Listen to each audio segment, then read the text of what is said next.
Hello students, today's our point is general solution. In last lecture we can see principal solution. आता कुठलेही trigonometric equation असेल तर त्याला infinite number of solutions असतात. त्याच्यामध्ये दोन टाइप आहेत, प्रिन्सिपल सोल्युशन आणि जनरल सोल्युशन. मागच्या लेक्चरमध्ये आपण प्रिन्सिपल सोल्युशन बघितलेलं आहे. आता कुठलेही ट्रिग्नोमेट्रिक इक्वेशन तुम्ही घेतलं तर त्याला इनफायनाइट नंबर ऑफ सोल्युशन्स असतात. त्याच्यामध्ये दोन भाग केलेले आहेत, एक प्रिन्सिपल सोल्युशन आणि दुसरा जनरल सोल्युशन.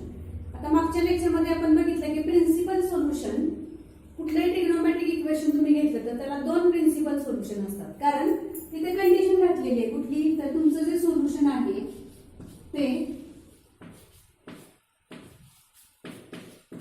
0 किंवा 0 पेक्षा मोठा आणि 2π पेक्षा लहान असलं पाहिजे. ह्या कंडिशनमुळे प्रिन्सिपल सोल्युशन जे आहे ते किती आहेत, कुठल्याही ट्रिग्नोमेट्रिक इक्वेशन असेल तर त्याला दोन प्रिन्सिपल सोल्युशन आहेत.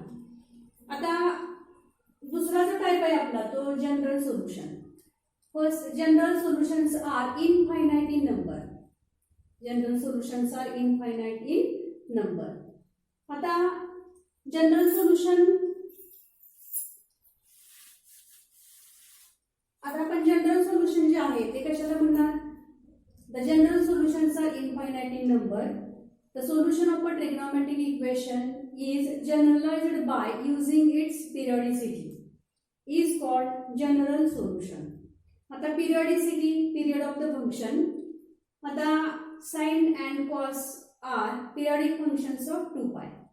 आता पिरियड म्हणजे फंक्शनचा पिरियड म्हणजे काय, तर एका ठराविक इंटरवल नंतर त्याची जी व्हॅल्यू आहे ती सेम असते, आणि म्हणून sin आणि cos हे पिरियडिक फंक्शन्स ऑफ 2π आहेत. tan is periodic function of π.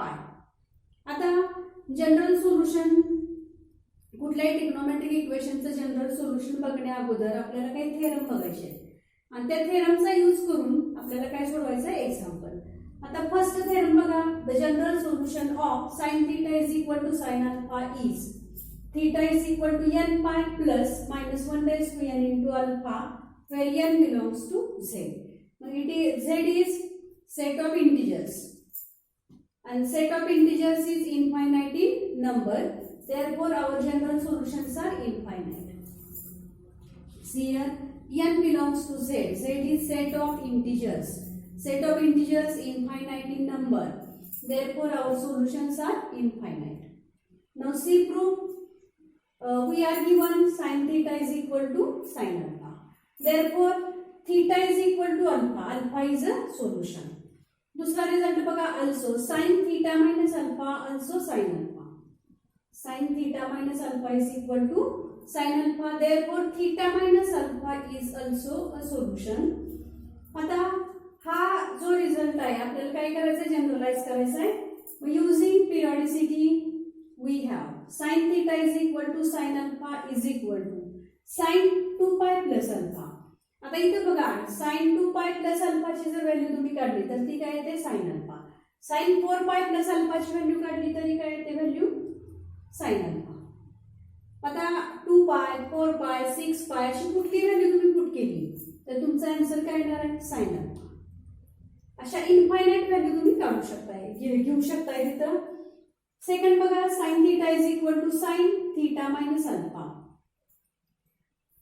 आता इथं sin θ minus alpha is equal to sin alpha आहे.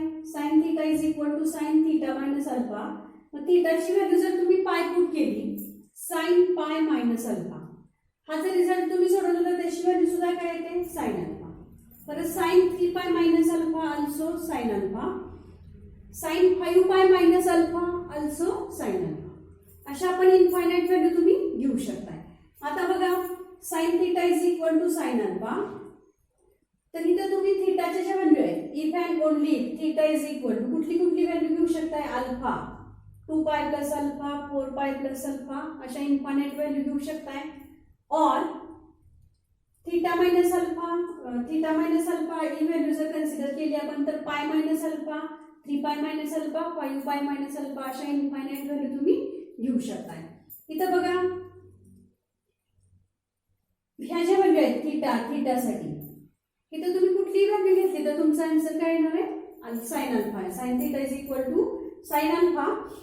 थिटाची जी व्हॅल्यू आहे त्या सगळ्या कुठला जरी फॉर्म्युला घेतला तुम्ही तर त्याची व्हॅल्यू काय येणार आहे साइन अल्फा येते. आणि मग हे दोन्ही रिझल्ट काय केले आपण एकत्र केलेले आहे. Therefore theta is equal to alpha pi minus alpha 2 pi plus alpha तर 3 पाय मायनस अल्फा 4 पाय plus alpha 5 pi minus alpha up to so on.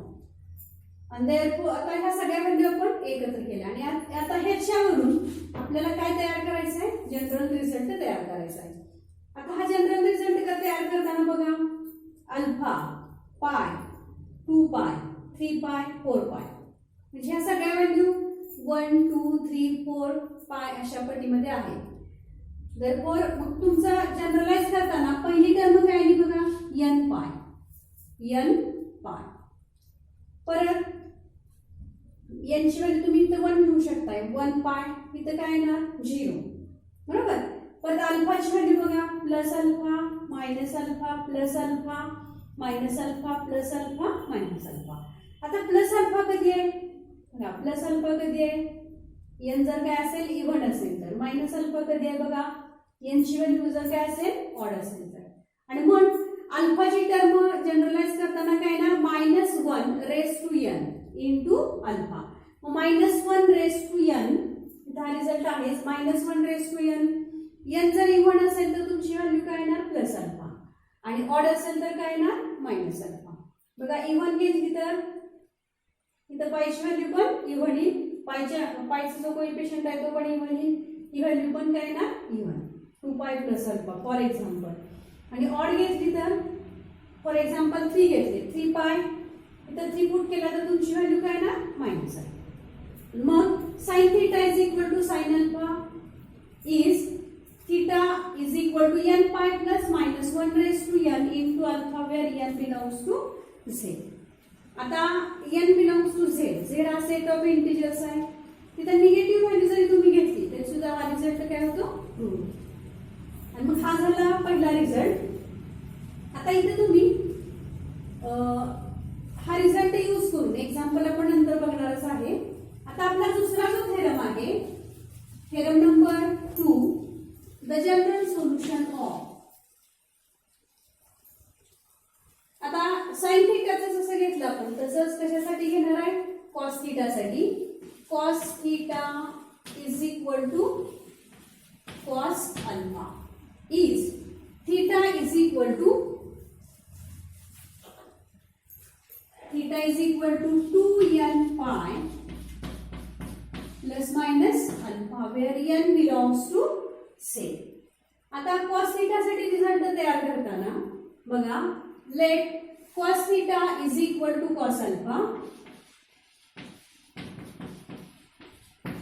Therefore alpha is a solution.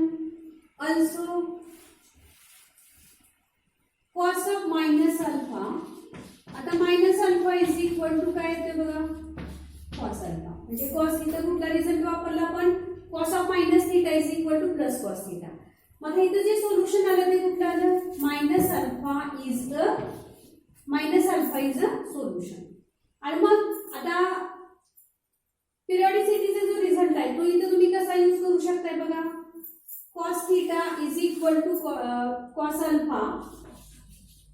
cos theta is equal to cos alpha is equal to. आता एक तुमचं solution plus alpha किंवा minus alpha. आता value बघा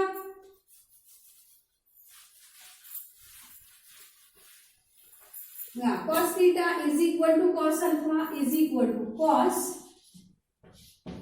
2 pi plus alpha is equal to cos 4 pi plus alpha is equal to काय ना cos 6 pi plus alpha.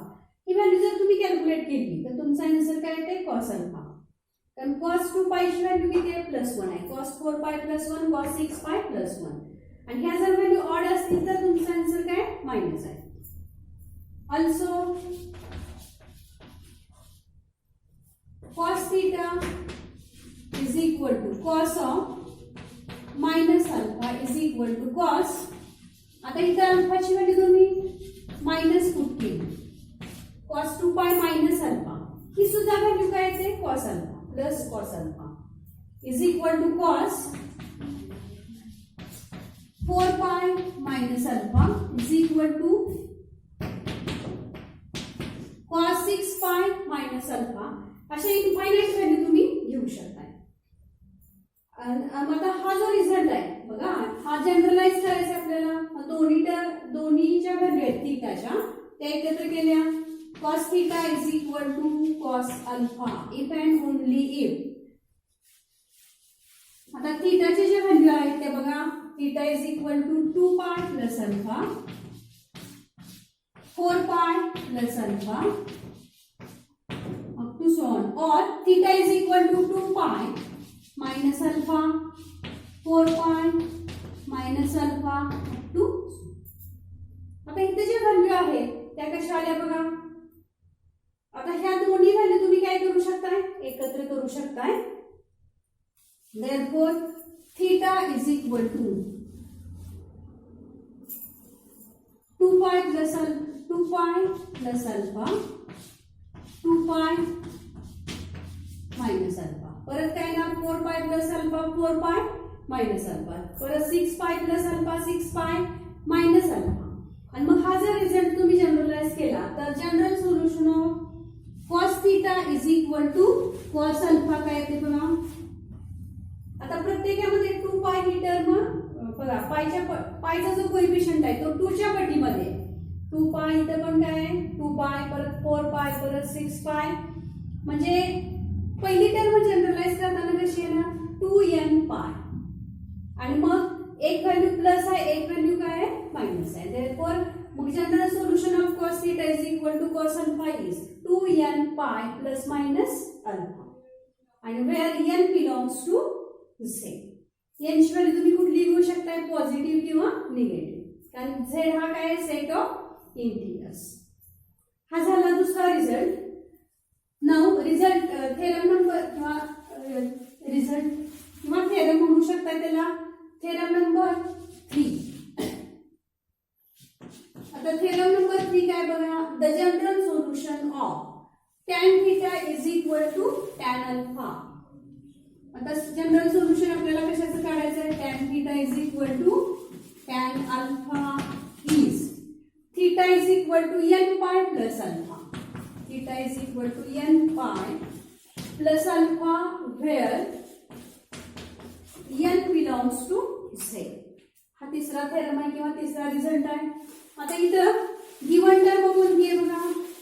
sin tan theta is equal to tan alpha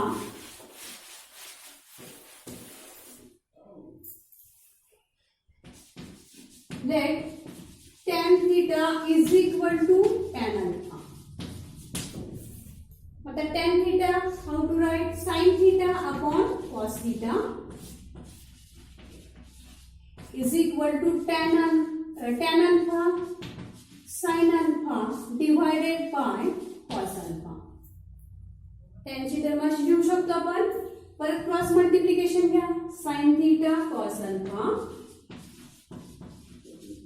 is equal to cos theta sin alpha. इथे काय केलं आपण cross multiplication sin theta cos alpha is equal to cos theta sin alpha. परत ही term लेफ्टला घ्या plus आहे ती काय होणार minus sin theta cos alpha minus cos theta sin alpha is equal to काय होणार 0. आता हा जो रिझल्ट आहे तो कशाचा तयार झाला बघा sin a cos b minus cos a sin b. म्हणजे कशाचा रिझल्ट आहे sin a minus b म्हणजे sin theta minus alpha is equal to 0. sin theta minus alpha is equal to 0. आता इथे बघा sin theta minus alpha is equal to 0. आता त्या अलीकडे आता ह्याच्यावर आपल्याला tan चा रिझल्ट तयार करायचा आहे बरोबर. आता इथे पहिला थेरम आपण बघितलेला आहे sin theta is equal to sin alpha.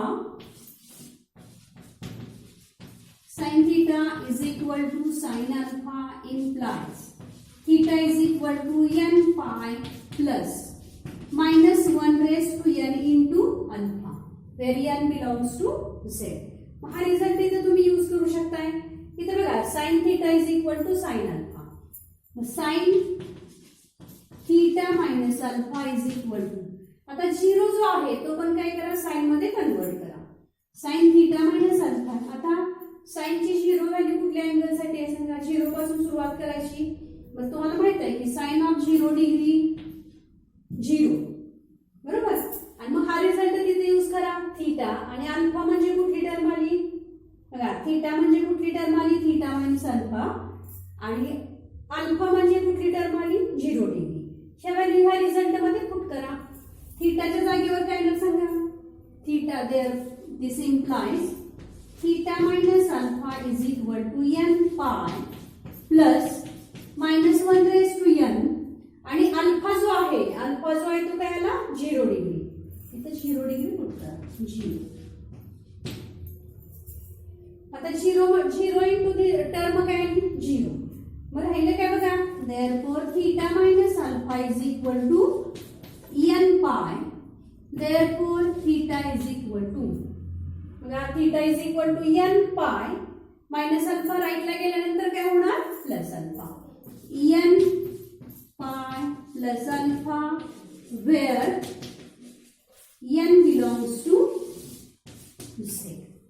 आणि हा रिझल्ट तयार झाला का बघा. tan theta is equal to tan alpha. So general solution theta is equal to n pi plus alpha where n belongs to z. बघा तिन्ही पण result लक्षात आले का. sin theta is equal to sin alpha, cos theta is equal to cos alpha, tan theta is equal to tan alpha. Now आता पुढचे जे 3 result आहेत तुम्हाला मी लिहून दाखवते, त्याचं प्रूफ नाही. आता हा एक टाइपचे रिझल्ट आहेत बघा. sin theta is equal to sin alpha, cos theta is equal to cos alpha, tan theta is equal to tan alpha. Now theorem number 4.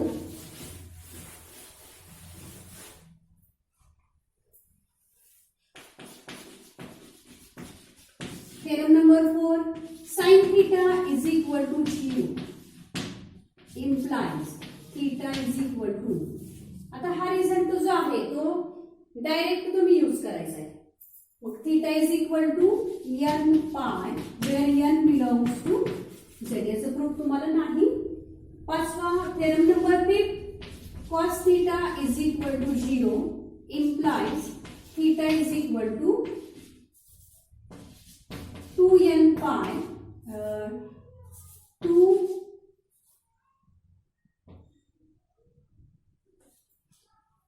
result number 5, cos theta is equal to 0 implies theta is equal to 2n plus 1 into pi by 2 where n belongs to z. And result number 6, tan theta is equal to 0 implies theta is equal to n pi where n belongs to z. आता ही जी condition आहे ती प्रत्येकाला आहेच. ही condition महत्त्वाची आहे. मग ही जर condition तुम्ही एक्झाम मध्ये लिहिली नाही तर n बिलॉंग्स टू z ही कंडिशन काय दर्शवते तर n हा काय आहे इनफायनाइट. म्हणजे तुमचं जे सोल्युशन आहे ती हे काय इनफायनाइटी नंबर. त्यामुळे ही कंडिशन तुमची आली पाहिजे. ही जर कंडिशन नसेल तर तुमचा 1 मार्क तिथं कमी होईल. हे 6 रिझल्ट लक्षात आले का बघा. राहिलेले 3 रिझल्ट आहेत ते आपण नेक्स्ट लेक्चरला बघूया. Now we can stop here. Thank you.